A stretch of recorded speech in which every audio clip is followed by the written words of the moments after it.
Welcome everyone. A couple of announcements before I have the honor of introducing our speaker today. First announcement is we're going to have Demography Town Hall during one of the empty brown bag slots later in the semester. So, probably end of October. Second announcement is we'll be having a mini conference on incarceration and population on December 12th. Those of you who are interested in that. It'll feature mostly Berkeley scholars. For many departments. And my third announcement is the PAA deadline is, I believe, this Friday at Thursday at midnight. Thank you. I learned something making announcements. Might be midnight Eastern too. If you have an abstract and want four very qualified people to look at it, you can come to 296 today at 2:15. So that's an open invitation to anyone if they want to bring their abstract. Okay, so today we're delighted to have Ed Tejas from University of Santa Barbara here. Ed is one of, I don't think I graduate here, the world's great scholars on the intersection of ethnicity, class, and race in the Americas, which extend all the way north. He's, just to give you a flavor of the kind of work he does, I thought I'd tell you the names of his recent 3 books. So his first blockbuster was Race in Another America, The Significance of Skin Color in Brazil, translated into, you can guess, Portuguese, Spanish, and who else is interested? Japanese. Translated Japanese. My favorite book, Generations of Exclusion, Mexican Americans, Assimilation, and Race. The last time I checked this out of the library, I immediately got a recall on it and put it on it for a few hours. And his newest book, Pigmentocracies, Ethnicity, Race, and Color in Latin America. So I found out yesterday that Ed actually once inquired about doing the demography program at Berkeley many, many decades ago. But he ended up doing his PhD at UT Austin. After that, he was a professor at UCLA for 2 decades or so, before going to Princeton for a sweet 7 years. And then just last year, he came back to the West Coast, and now he's a distinguished professor of sociology at UC Santa Barbara. So welcome, Ed. Our format is that we try to have some questions before 1 o'clock, so we try to get you to finish before 1 o'clock. And we'll kind of interrupt you somewhere between Trump and Clinton, not as much as Trump. Okay, that's good. Okay. Take it away. Thank you. I guess I just stand on this side.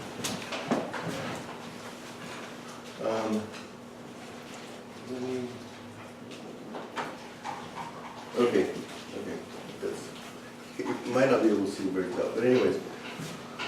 Thank you for coming, and I'm surprised it's a really packed audience, so I really appreciate your attendance. And I did meet with Ron many years ago, a year or more ago, and I considered doing a PhD in demography, but I wasn't sure, and I took another year off and thought about it. Anyway. Just speak loudly, even though the room is small. Okay, I'll speak loudly. So this is a project on ethnicity and race in Latin America, the PERLA project. We have a website, www.perla.princeton.edu. We should have a website up in Santa Barbara in about a month. So where you can get all of this data will be available for anybody who wants to use it. And this is the book that Joshua just mentioned, Pigmentocracies. It was just published in late 2014, University of North Carolina Press. Okay, so what do we know about race and ethnicity in Latin America? Well, there's a lot of things we don't know. This is a new area, and compared to the literature on race in the United States, I mean, it's tiny, it's minuscule. Even though we know this race, I mean, for example, African slavery was, in all of Latin America, was 15 times as large as just the United States in terms of the number of enslaved Africans. We know that in Latin America, one thing that's very clear is that race is an ambiguous concept, and I'm going to be talking a lot about that. And in most of the region, we have this ideology of mestizaje or mixture, where you know, in contrast to the United States, there's this idea of homogenizing the national population and making racial distinctions unimportant and basically claiming everybody's mestizo. That's very clear in the case of Mexico and in a different form in Brazil as well. Those are the two largest countries in Latin America. And there's debates about the relative importance of race and class and inequality throughout Latin America. Hardly anything's known about the effects of skin color, and I'm going to be talking about that. And ethno-racial inequality, the evidence we have on inequality and on racial classification of these things is the large majority is about Brazil. That's starting to change. And so my motivation for this, I did research on Brazil for a few years, and then I eventually wanted to come back. I wanted to extend it to Latin America and know more about that. So I got involved. I was at Princeton. See, that's what I meant. I don't know if you can.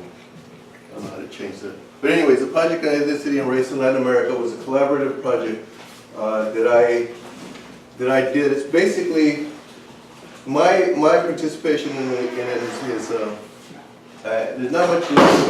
I'm moving on to other projects, but I'm still doing some papers on it.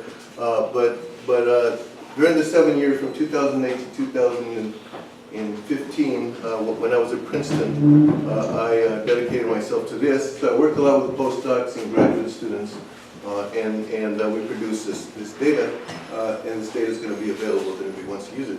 So the project on it, this project was done with Latin American collaborators, different from my previous work. I did it with sociologists, linguists, historians, economists from Brazil, Colombia, Peru, and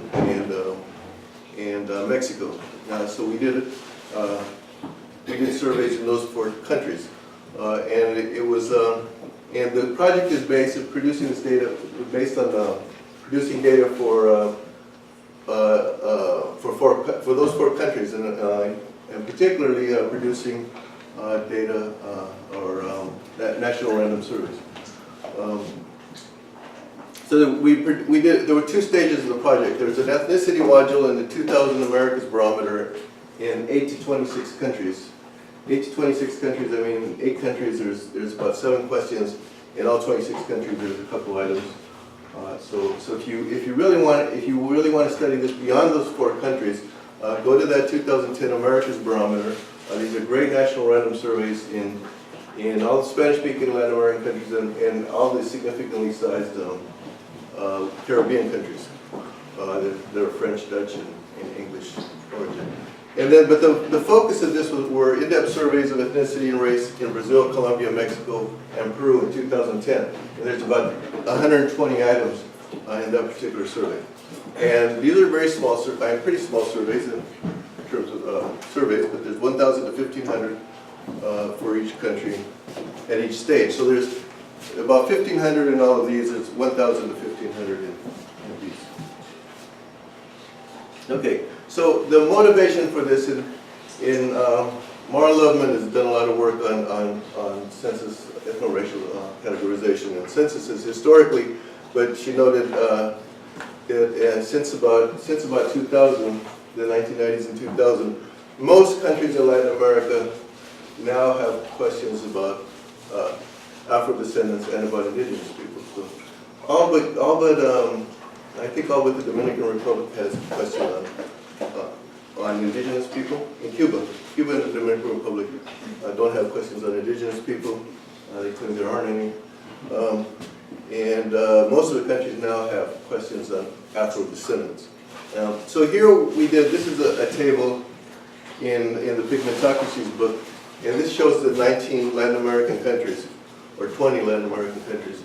And it shows using the best available data, what's the percentage and what's the size of the Afro-descendant in the indigenous population. And one of the motivations for this project, and this is what I'm going to talk about today, is that in all of these countries, the question and the categories used for defining who's Afro or who's indigenous are different in each country. There's almost as many versions of this as there are countries.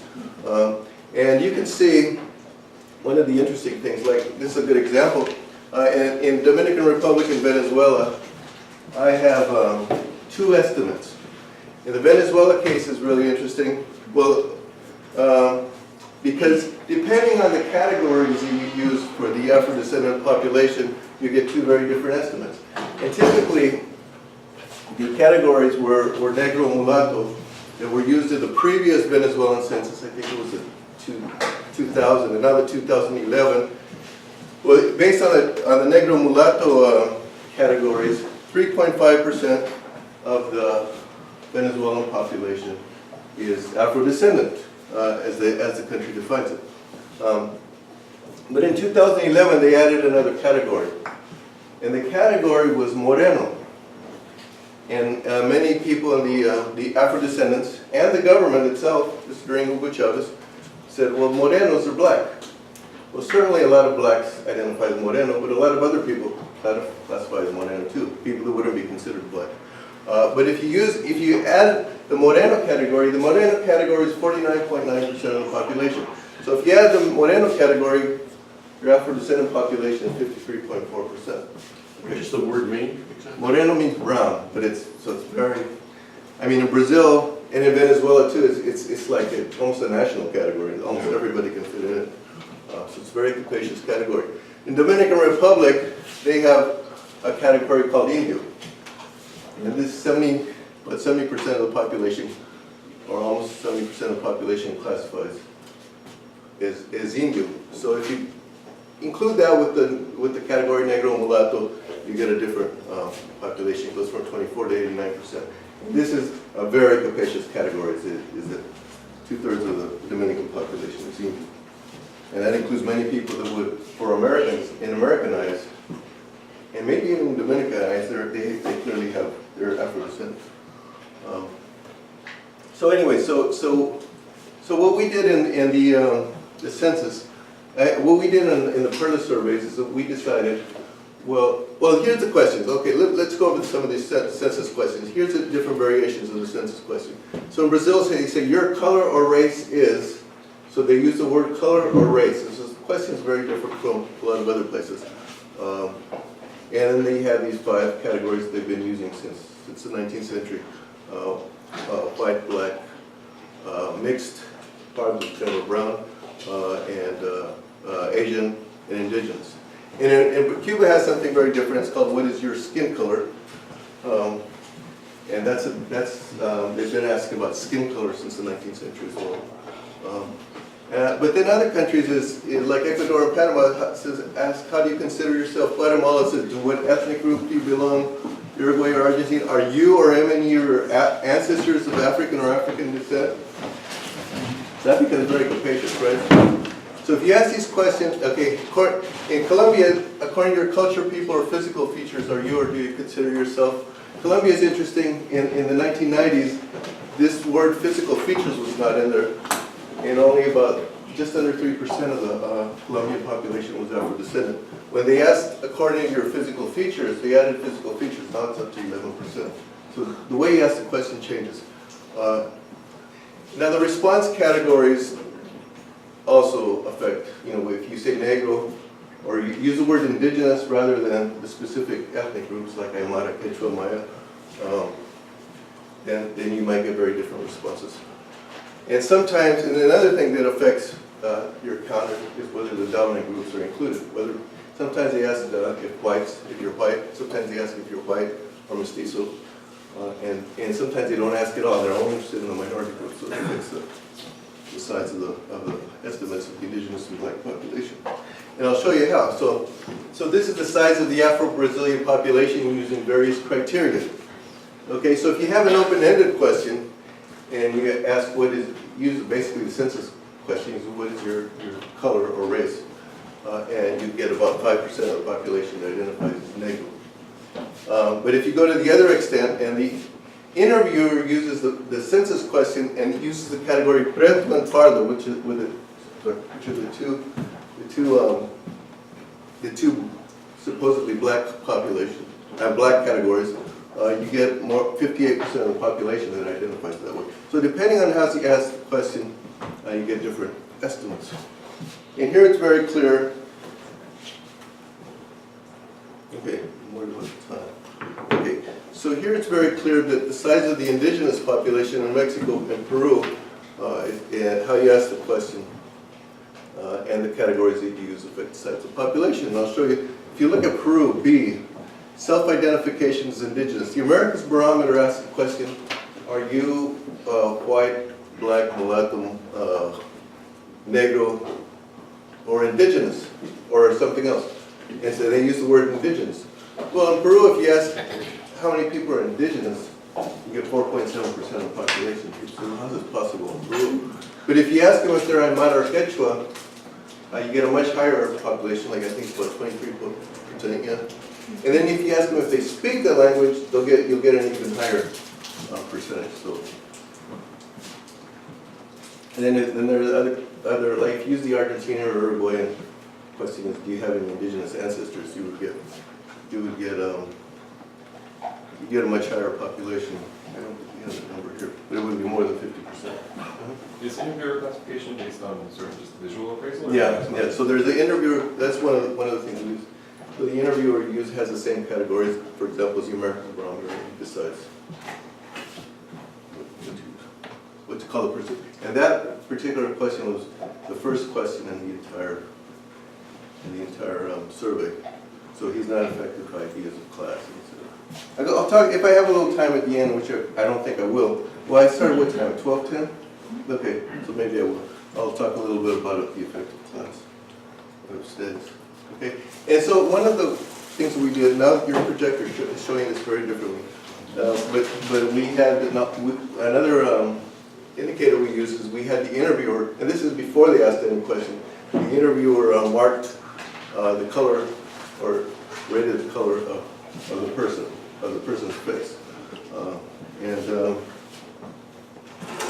It looks, this is more true to, you see that? Yeah, so your picture is kind of dark.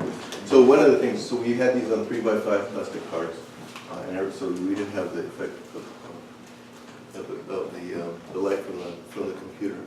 And these people rated the color of the people. And supposedly this is an alternative measure. This has been used in the U.S. surveys, but as far as I know, it had never been used in Latin America.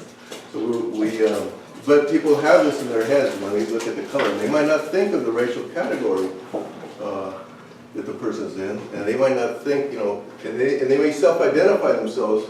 And for example, if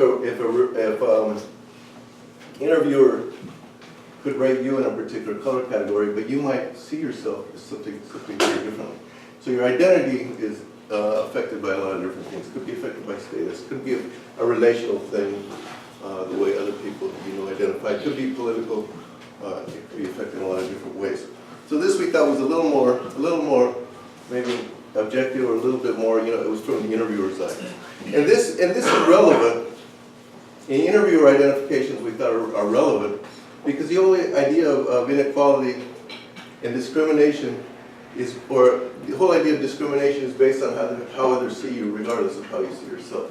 So we wanted to make sure we have we have a skill like this from the perspective of another person. Are the interviewers instructed how to use the card? Are they actually Yeah, supposed to yeah. hold the card next to the person's No. skin, or are they just No, kind of subjectively? we thought that would be very obtrusive. Yeah. And yeah, they just kept it to themselves. And then people ask us, well, there's all these other things that determine skin color, like the nose shape and all this stuff. You said, well, we're not going to do that. But we know that we know from surveys and from anthropological field work that it's the most important indicator of race.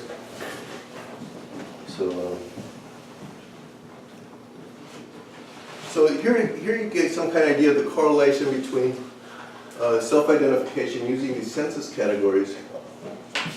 This is based on the census categories in these different countries. So, for example, in Bolivia, they ask people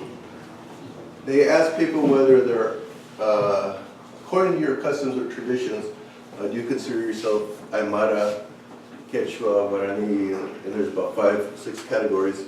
And then that's all they asked. And so we put all those people that consider themselves that into the indigenous category. And then there's the non-indigenous, that's everybody who said no to that question. And we, so we took in the I think in the cases, the 1,000 or 1,500 cases for Bolivia, we looked at those people that identified indigenous or non-indigenous categories, and we distributed them over skin color. And you can see that the non-indigenous tend to be lighter, and the indigenous tend to be darker, but there's a big overlap. Okay, there's a big overlap, so the skin color is loosely correlated. In a place like Brazil, it's a little bit better correlated, but there's still overlaps between color and identification. And we did that for 8 countries. So this paper that I'm going to talk about is a paper that I published with the former graduate student and my collaborator from Colombia. And it's published in Research in Social Stratification and Mobility. And so what we did is we took between the 2 stages of surveys that we did, the America's Barometer survey and the PERLA surveys, we tried to find those surveys where we asked a question that was just like the census question, or pretty close to it, and so we got the census-based question from the census and in the surveys, and we want to look at the effect of the correlation. This shows the correlation of skin color, but then we looked at inequality, and we decided to look at educational attainment, because we have education, I mean, for everybody over 25 years old, and we've got educational attainment. It's a pretty good measure of socioeconomic status, probably the best measure we have in Latin America. Almost everybody reports their education, just about everybody, and so you don't have to worry about people that are not in the labor force. And if you use labor force criteria, particularly income, the economists like income, it's not a very good indicator in Latin America, where a lot of people do informal employment. So this shows you that these 4 countries where there's large indigenous populations shows you that there's clearly differences in educational attainment between the indigenous and the reference group, which is the non-indigenous, or in the Colombian case we had an Afro category.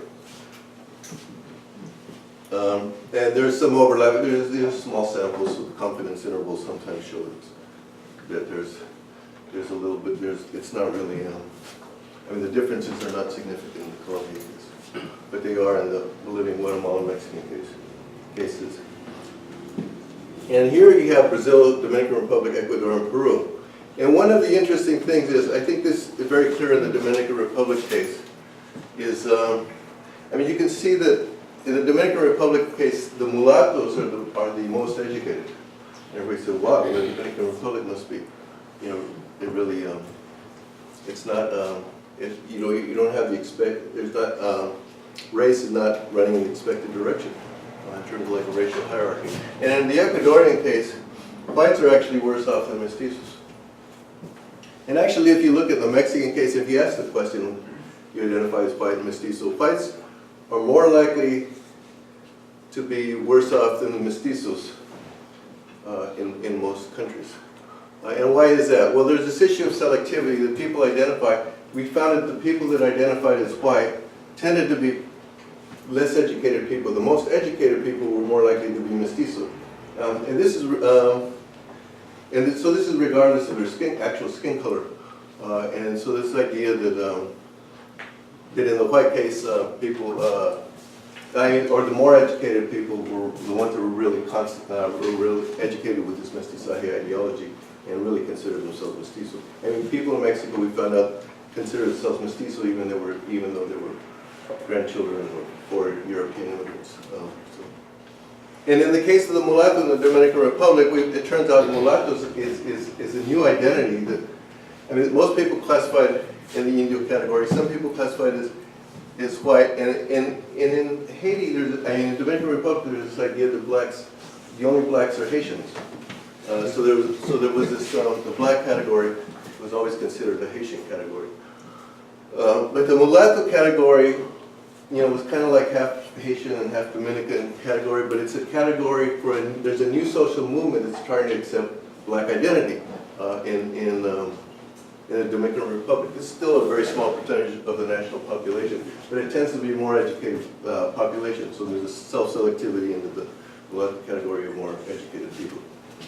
So then we looked at skin color, and here we find that the hierarchy, so if you use the ethno-racial identifications according to the census, it would look like, well, it's not really clear that there's a racial hierarchy in Latin America. But if you use color, the actual skin color of the respondents, then you see that it's very clear racial hierarchy. So the light-colored persons are the most educated, and the darkest are the lowest educated. And how do you distinguish this from an interviewer effect, including education in color assessment? Well, that's something we go into in some other things. Right. I mean, there could be that. So you're saying that maybe these people... Well, you're saying it's really the color. Well, you don't know that. It's the assessment of the interviewer of the color. And since we've done this, there's been several articles already looking at possible bias and that stuff. And there is some bias, but the biases are usually small compared to these. I mean, it wouldn't change the results from what we've seen so far. But it's generated this whole new area of research, apparently. And actually, there's some concern about that in the U.S. case as well. Okay, so then we did these Tobit regressions predicting years of schooling for Bolivia and Brazil. And so we looked at the actual categories that the census has, and we did two models with these categories and with skin color added. And we looked at parental occupation. So we said we wanted to address this issue of, well, is it race or is it class? So some people would say, well, it's really class. Race is not important, but it's class that's important in Latin America. We're not the United States.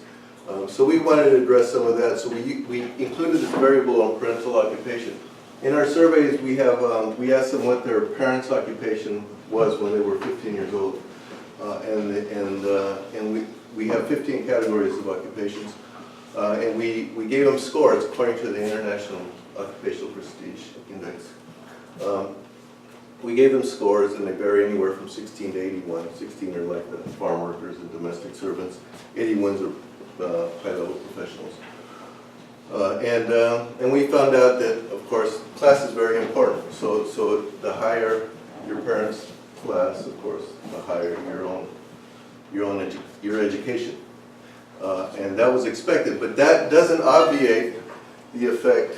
We didn't find any evidence that obviates the effect of ethnic and racial identification or skin color. So the skin color effect continues to be very strong.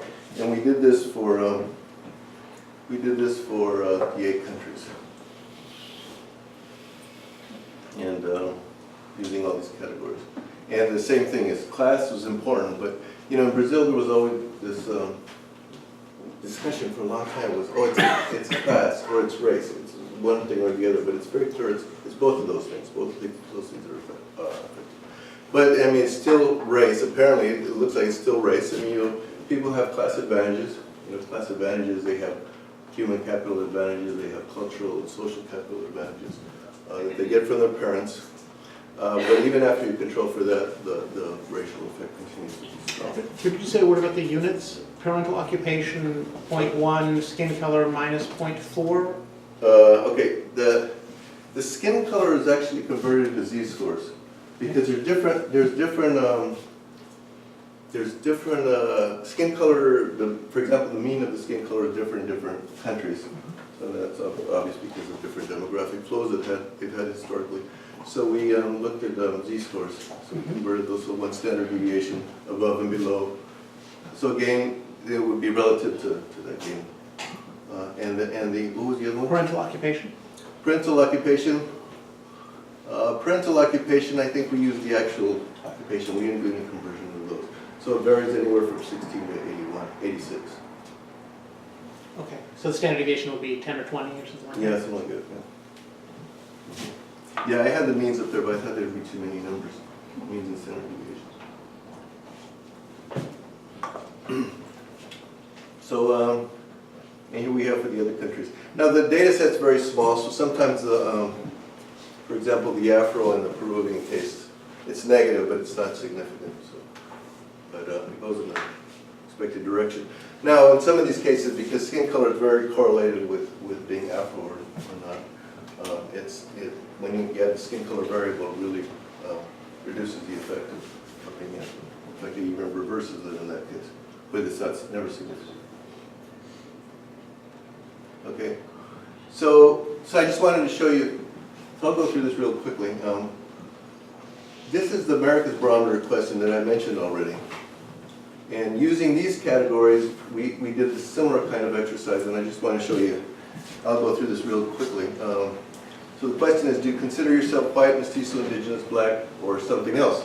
And this question was asked in all the country in the America's Barometer question, in the America's Barometer. And we can see that there's no hierarchy in the direction you'd expect. You'd expect kind of a declining staircase, or what do you call it, downstairs. And that doesn't happen. And here you can see the effect of being white in all these countries is actually lower than mestizo. And you look at household income, this is average household income. And same thing. Highest household income, so you'd expect this side to be the highest, and you'd expect something like this. Bottom household, you'd expect the reverse. But you're not getting that until you look at, okay, educational, I just repeated these. Okay, then until you look at skin color. So the actual skin color differences are very apparent and produce the kind of racial hierarchy that you'd expect. And highest household income, white people with lightest skin, not necessarily the people identified as white, but people with the lightest skin are the people with the highest income. And the 25 or 27% basically refers 20% of whites are in the highest income category, the two highest income categories out of 8 categories. Okay, and the mean household income, same thing. Bottom, mean household income, top household income, and then the bottom household income. It's the reverse as you'd expect. Okay? So the conclusions are skin color findings reveal a consistent racial hierarchy in all 8 countries. Ethnoracial identification findings are less robust and often not in the expected direction. Indigenous people are clearly disadvantaged. Perhaps color, which is based on outward appearance and continuous distinctions, better captures black disadvantage and white advantage because it better reflects racial discrimination, which is based on treatment by others. So the tracking of disparities this might not be captured by the census data. So this is an issue for the people that rely on the census. Multiple measures of race and ethnicity should be used for understanding disparities in Latin America. Class origins, parental occupation are consistently important but do not negate the effects of race. Do I have a few more minutes? I can go, I have one other article that I want to show you real quick results for. This addresses the question of status effects. And not necessarily the interviewer effects, but something that's very important. There's generally, in Latin America, there's this big, especially in Brazil, there's this idea that money fights. So people that have higher status tend to classify in lighter categories or be classified in lighter categories. And that's gotten a lot of attention in the United States too, recently with the Saperstein and Penner article. Do you want to take questions on this for a couple of minutes before going on, or do you want to just... Well, I'm just going to show about 3 slides, okay? So I compare Brazil. This is an article that I did with Jana Pichel, who's in Afro-American Studies here in Berkeley. And we compared Brazil, Colombia, Dominican Republic, and Panama in 2010. So we've got 4 countries where there was a large Afro population. And we compared them on the black to white continuum. And basically we found that we divided the population into those with high SES and low SES. And the SES, socioeconomic status, is determined by their level of education and their and what we call assets, something that actually we use a lot for developing countries. And it talks about, there's a list of assets that in the questionnaire. It said, do you own a TV? Do you own a flat screen TV? Do you have a toilet? Do you have running water? You have internet, so we can basically look at that kind of a consumer-based index of wealth. And then we found out that between the low SES and the high SES, we wanted to see if there were differences in the way that people classified. So we took people, and these are only people that are rated by skin color at level 4, which is kind of a very light brown skin color. And we found out, for example, in the case of Brazil, we found out something interesting, that and we controlled for sex and age and region and a couple other things. We found out that people with low SES, actually, people with high SES actually darken compared to people with low SES. And there was a little bit of whitening. And what we found is that the whitening was occurring for people with a lot of assets but very little education. And people were darkening were people with high education. So what's happening? So that the high assets, maybe little education, is kind of the traditional idea of money whites. And most people were mostly in the northeast of Brazil or poorer parts of Brazil, and they were older people. So they were following this idea that they've done better in life and they're whitening. But what's happening down here? These tend to be younger people and actually a lot of college-educated people. So in Brazil in 2010. With affirmative action, we have this idea that, it seems odd that a college-educated person that's seen as black would classify in the mulatto category. That was always a preferred category, classifying this mixed race category. So increasingly, they have this it's kind of like a black consciousness movement. Increasingly, they're classifying in the black category. So that's what's happening. So that's my claim, is that a lot of this is contextual. So national narratives. And what's happening, like affirmative action and social movements, are determining whether money whitens or not. And in Panama, we found no effect of status. In Colombia, we found a small effect that people went into the mestizo category. In the Dominican Republic, and this is basically reflects what I talked about earlier, that a lot of people are going into the mulatto category. High status people are going into the mulatto category. So the national dynamics, state policies, national narratives of black movements shape the effect of status. And so my claim is, even in the U.S. case, I mean, you might find money whitening, but this is in a separate Plan and Penner article, and I have a sense that if you look at this in the 1960s, where there's a Black is Beautiful movement and black consciousness, that I think you might find the opposite effect. In fact, I asked Elias Halberstein about it. She said they started looking at 60s data and suggest that might be happening. So basically, the short of it is very contextual. So this is a bunch of articles, and I'm going to end right there so we can have a discussion.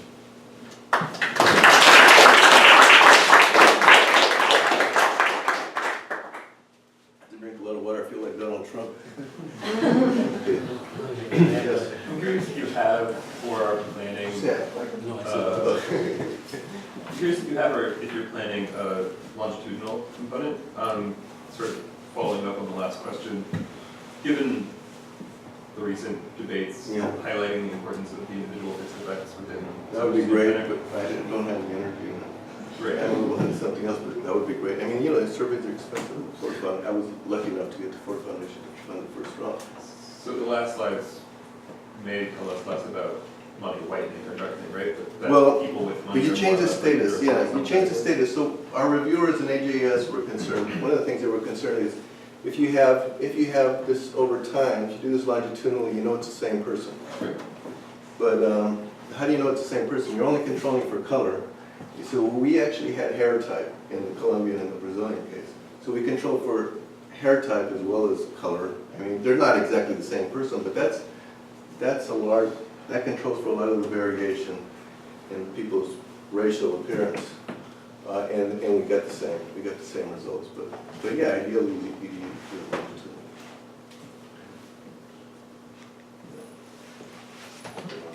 it. Very interesting, thank you very much.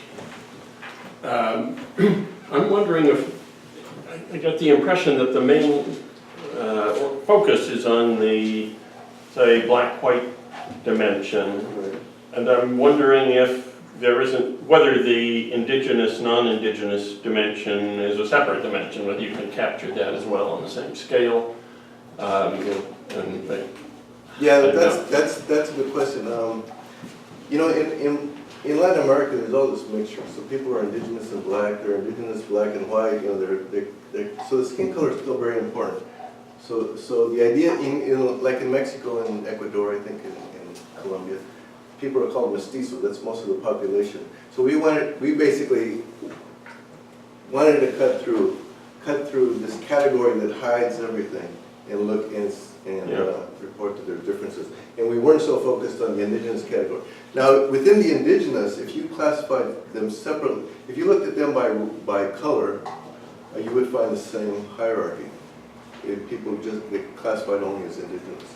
But yeah, to do it in the same model with blacks, that presents some problems, but also advantages.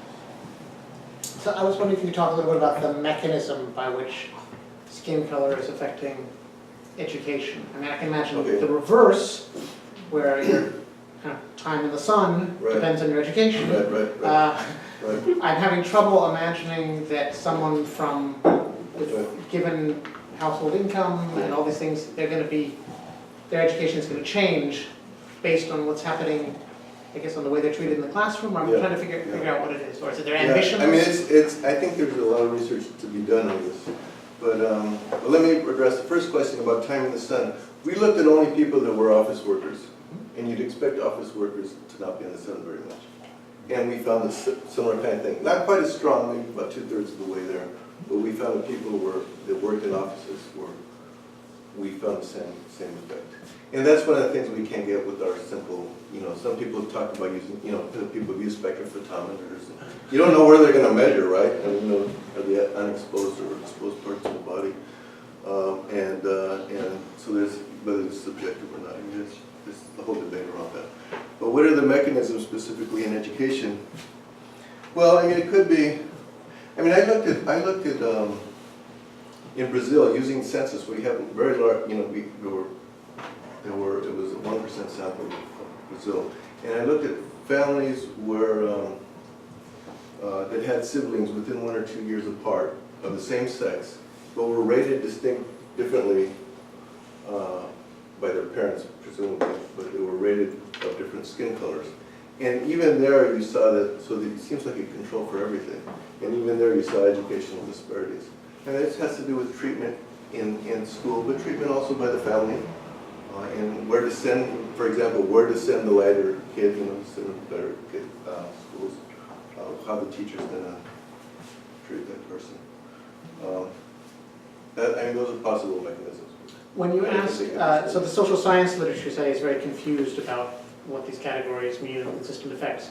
But when you show, and there's a debate between class and race, but when you show this to a person in these countries, do they say, of course, or do they say it's impossible? No, they say, it's funny. Well, this mestizaje ideology has been so powerful, it's an ideology.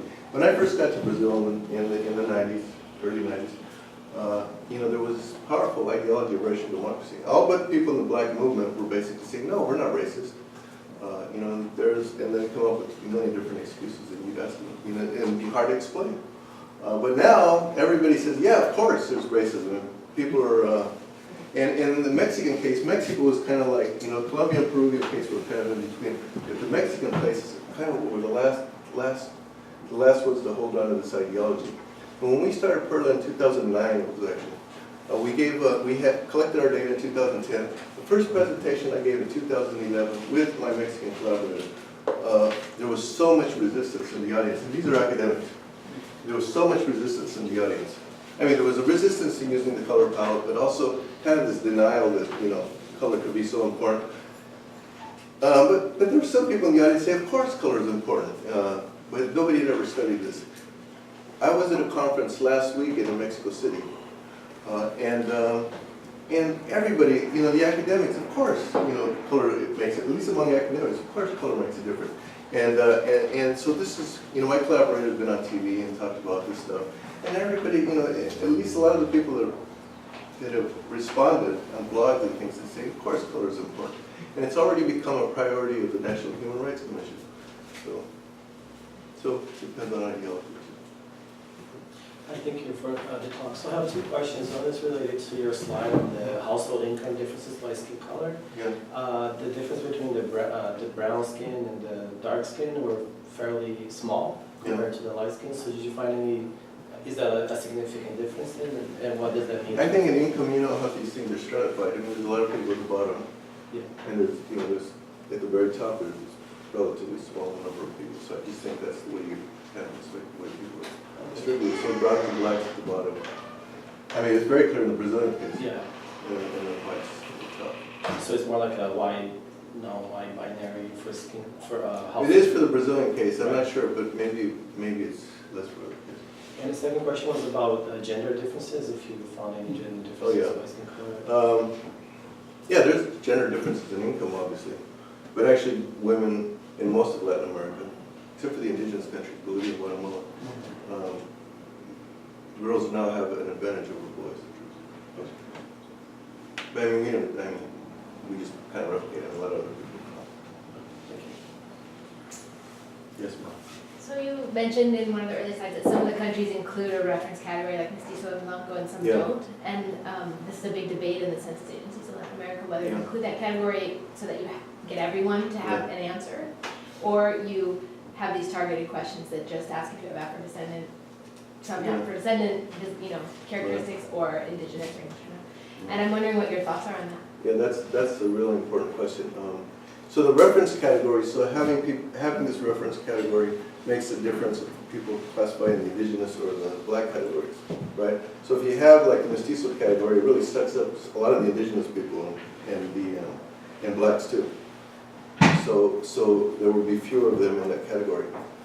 But of course, whether there's a reference category or not makes a difference in these estimates. I mean, it depends on who the reference category is. So I mean, I really don't know which way to go. So I mean, they say there's a human rights consideration that everybody should be able to identify themselves. But that's, but in reality, indigenous people will go to the lighter category. They'll go to the mestizo category if they can. So I think do in general these different censuses or surveys allow to identify with more than two categories? with more than two categories. Yeah. Oh, okay. So Yeah. like check more than one, like in the US census? Somebody that's like indigenous and black, or from more than one ethnic group, or Not in any particular question, but you could combine the questions maybe. So I'm doing, Florencia Torcha. Florencia Torcha is now at Stanford.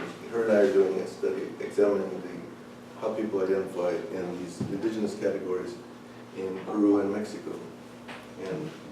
So they're not that question, but a lot of people in Peru, for example, identify as mestizo, but they speak indigenous languages. A lot of people don't speak the languages, but they're developing this indigenous identity, presumably because they have parents or one of the parents is indigenous. Yes. I'm interested in the relationship between the skin color and the education outcome that you have. And maybe it's just because you aggregate it like this, but the assumption is that when you're doing this and you get these aggregate, sort of is that there's an integration, that you have some form of integration involves but you could be skewed. In other words, you could have a skewed effect. You could imagine the indigenous populations being in particular regions, and you look at the result of that, and it would look different than if you had them all integrated within one population, and you saw a skin color difference.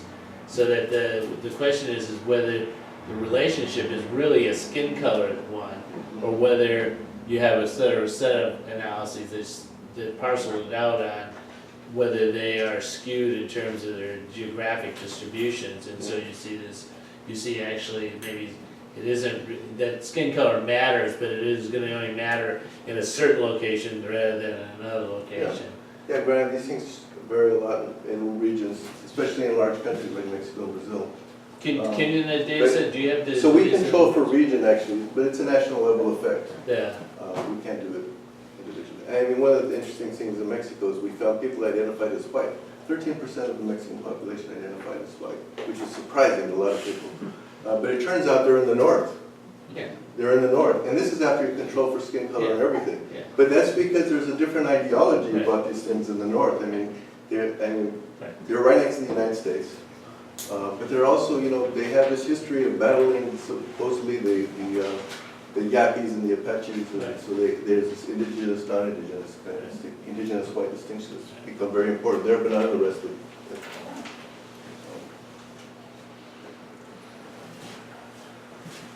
It is 1 o'clock, so let's stop. Thank you so much.